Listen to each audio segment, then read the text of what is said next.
I just really don't understand this, man. It's absolutely insane to me that these kinds of things even keep popping up. I don't even know if you guys really have ever watched a WNBA game or anything like that. But the players, they say things that are just so blatantly absurd that I almost start to believe that they're kind of delusional in a way.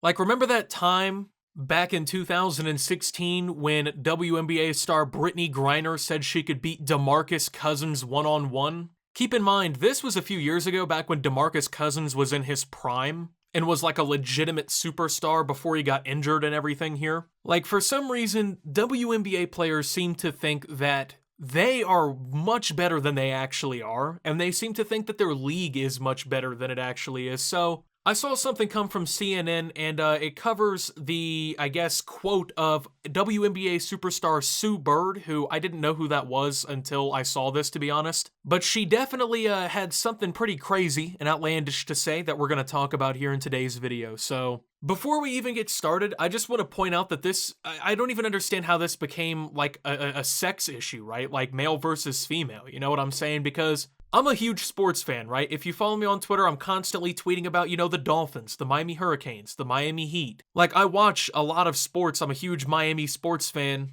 Like, I grew up idolizing Kobe Bryant and Michael Jordan and Dwayne Wade and LeBron James. And I actually even like to watch women's soccer. I like watching the Team USA women's soccer team. And the reason behind that, I'll get into, okay? They're actually good at the sport, you know what I'm saying? When they play in the tournaments and in the World Cup and everything, they actually perform well, you know what I'm saying?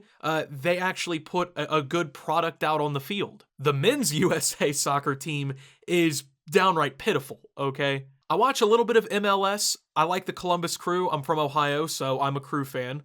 It's definitely not even close to the soccer that they play in like the Premier League and in European and in other global FIFA leagues. So this isn't some like random person, because you get the guys who they don't even really watch sports, or they watch like football only, American football I should say, and they're just like, oh, these women think they can play basketball, and like that's not the case here, you know what I'm saying? I actually like sports, and I like watching them and watching people compete at the best of their ability. So let's go ahead and take a look at what Sue Bird had to say. She said, and I quote, "Even though we're female athletes playing at a high level, our worlds, the soccer world and the basketball world are just totally different. And to be blunt, it's the demographic of who's playing. Women's soccer players generally are cute little white girls, while WNBA players, we are all shapes and sizes, a lot of black, gay, tall women. There's maybe an intimidation factor and people are quick to judge it and put it down," added Bird. Now, she's not entirely wrong, you know what I'm saying? There is a lot of diversity in the WNBA, but let's go ahead and take a look at a quick statistic here really quick that I think just makes this make literally zero sense whatsoever. So, oh, okay, yeah, whatever, right? The soccer team, it's all these little white girls and whatever, but yeah, we have everyone here in the WNBA of all shapes and sizes and whatnot. Well, let's go ahead and take a look at a statistic really quick here, because the WNBA doesn't even pale in comparison to the NBA, right? The NBA completely blows the WNBA out in fan attendance, jersey sales, TV, sponsorships, revenue. It's not even close. But let's go ahead and take a look at a quick statistic here, because, they're only watching sports because, they got little white girls or whatever running around on the field. Let's take a look at two of the most popular sports leagues in the United States, the NFL and the NBA. Well, that's pretty weird, because the NBA is 81.1% black, if you also count people who are mixed. It's only about 17.9% white. It's about 12.5% mixed race, which is mostly half black, half white.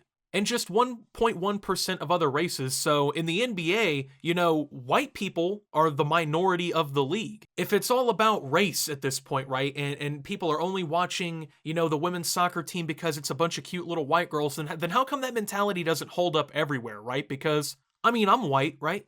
But my favorite sport is basketball. If I was only going to watch women's soccer because they're all white, why would I then favorite a league that is literally over 80% black? You know what I'm saying? That doesn't even make any sense. That's stupid. But let's take a look at the NFL, okay? In 2014, at the start of the season, the league was almost 70% African American and about 28% white. So Another one of my favorite sports, another one of my favorite leagues, it is 70% black. So once again, if I would only watch women's soccer because I'm intimidated that there's people of all shapes, sizes, and colors in the WNBA, why would I then favor sports in which that same principle applies? There is no intimidation factor here, right? Like, I'm not going to turn on a WNBA game and be like, oh, Jesus Christ, like, oh my God, what's with all the diversity on the screen right now? Like, that's just fucking stupid. I'm there to watch sports.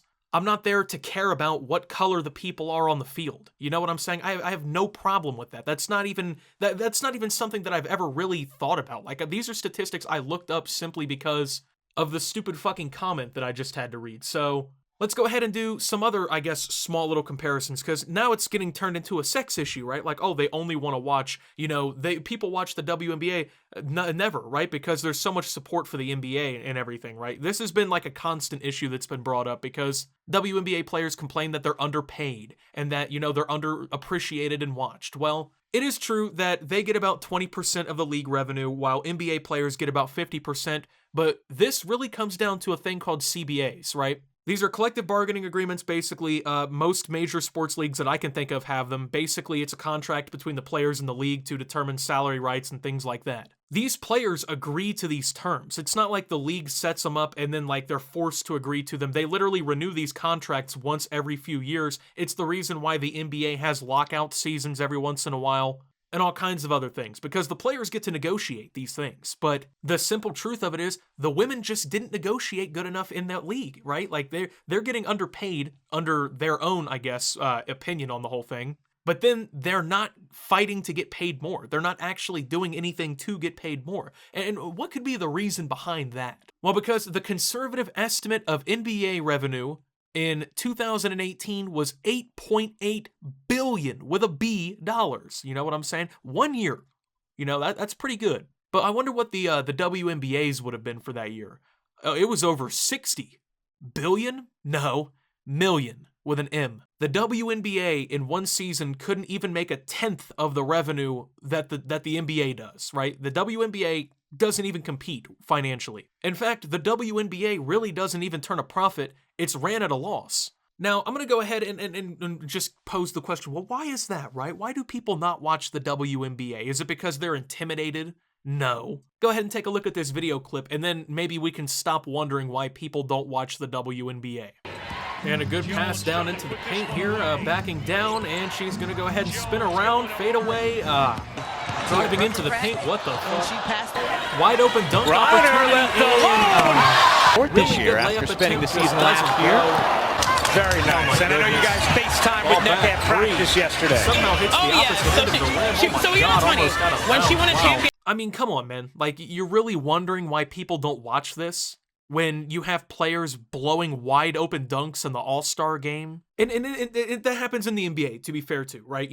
People miss dunks in the dunk contest and things like that, but the difference is, they're trying a 720 windmill dunk over a car or something crazy. This was literally just slam dunking on basically a wide open rim in the All-Star game. You got players throwing the ball out of bounds just at random. You got them going up for shots and the arc literally doesn't even go halfway to the basket before it hits the floor.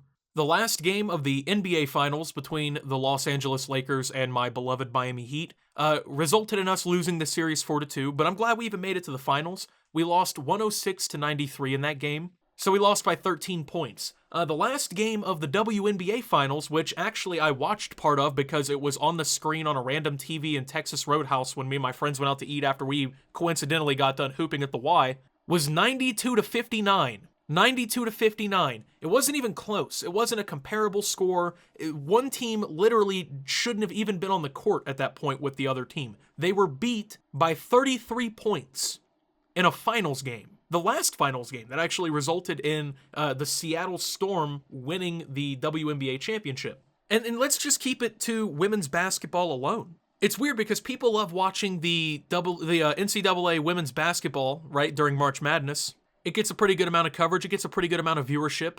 That's because schools like North Carolina and UConn have basically built their schools' sporting reputations around their women's basketball teams because they're so dominant. I mean, you look at like UConn's NCAA football team, they have an all-time losing record. They've been to only 6 bowl games in the whole history of their program. Nobody's fucking watching UConn Huskies football, right? I can't remember the last time I saw a UConn game on national television. But hey, they'll watch the women's basketball team. Why is that? Because they're actually good. Because they actually can compete and they actually win. The WNBA is barely even a sports league, okay? In all reality, it's propped up by the NBA to make the league look like it actually cares about women's sports.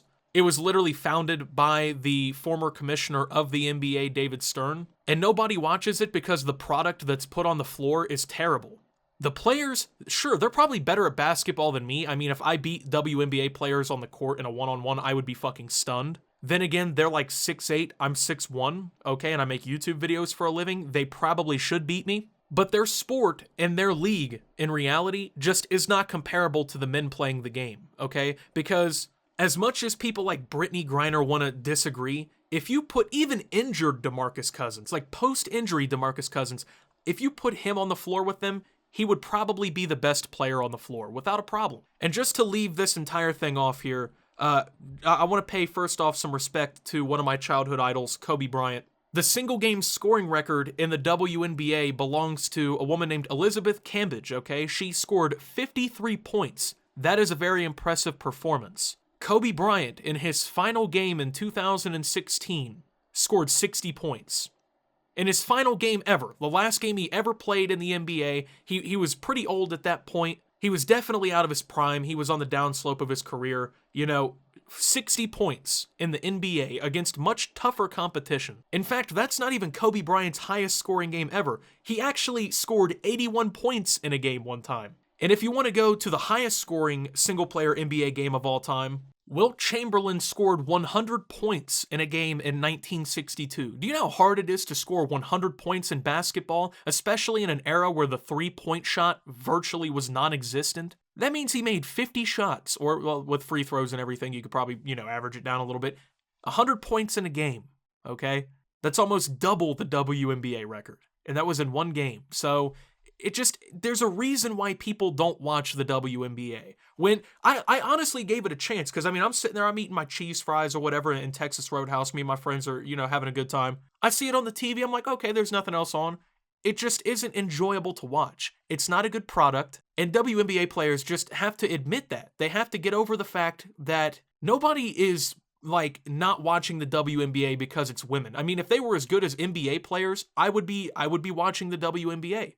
But they're simply not. It has nothing to do with your shape and size or your skin color. People watch women's soccer here in the US because they're good. Good teams attract fans, regardless of the sport. And that doesn't even factor in the fact that, billions of people around the world watch soccer. Basketball doesn't even compare in viewership. So, with that being said, thank you guys for watching. If you did enjoy, make sure to leave a like, subscribe if you're brand new around here on the channel, follow me over on Twitter and Twitch at SubToOptimus. Make sure to check out Shop Opti down below. Thank you to my channel members. Your support helps my channel tremendously. And until my next video, guys, this is Optimus, just not watching WNBA basketball and signing out.